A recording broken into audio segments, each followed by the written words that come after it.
Chairman of the Oversight and Government Reform Committee, Mr. Gowdy, for 5 minutes. Thank you, Chairman Goodlatte. Director Wray, somewhere today, a group of our fellow citizens will be asked if they can be fair, impartial, free of bias before they sit in judgment of others on a jury. Even in the smallest of courtrooms where there are nothing but empty seats and no television cameras.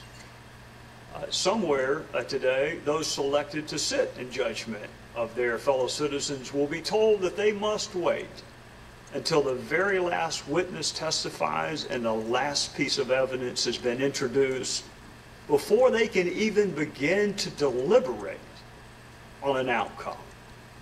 So if our fellow citizens should be impartial and free of bias, and if our fellow citizens must wait until the last piece of evidence is introduced, the last witness is called, before they can reach a verdict, a conclusion, an outcome, then I don't think it's asking too much that the Department of Justice and the FBI do the same thing. There is no member of Congress who holds the department and the Bureau in higher esteem than I do.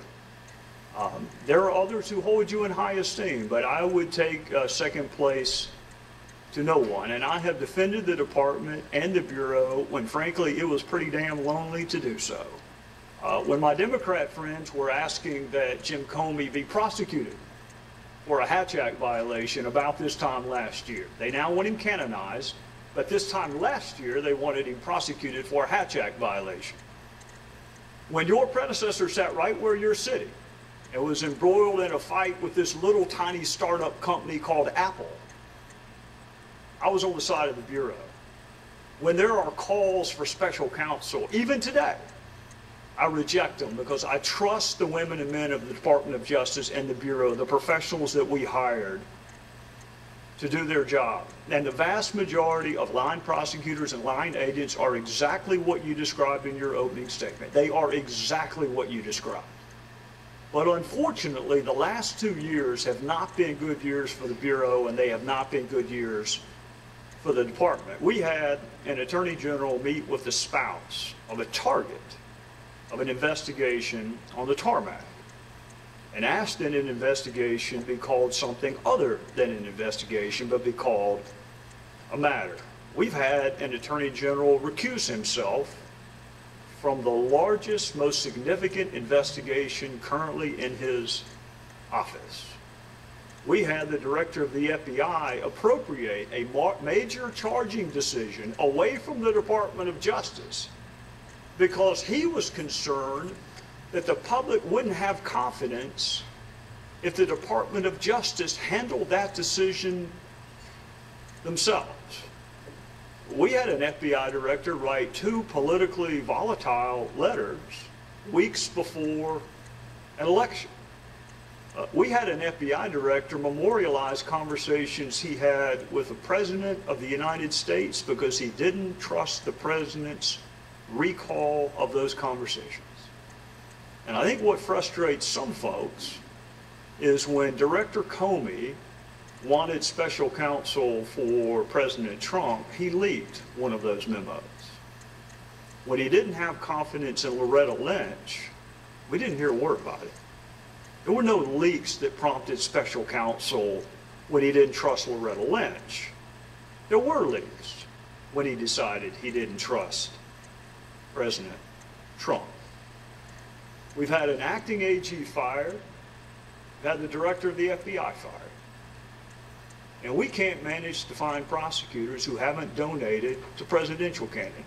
Out of all the universal prosecutors that you used to work with, and I used to work with, and Johnny Ratcliffe used to work with, we can't find a dozen that haven't donated to major political candidates. And now we have Special Agent Strzok. It was the Inspector General, not the Department of Justice, not the Bureau who found these texts. It was the Inspector General. And I share your confidence in his objectivity. I share it. But it shouldn't have been the Inspector General that had to bring this to our attention 12 months after it happened. And that same agent is the one who reportedly interviewed Secretary Clinton in an interview that you and I have never seen conducted that way before. to have potential witnesses and potential targets sit in on a witness interview. I appreciate your professionalism and your unwillingness to want to say how unprecedented that is, so I'm not going to ask you. I'll just tell you, it's unprecedented. And that same agent is alleged to have been the one that changed the language.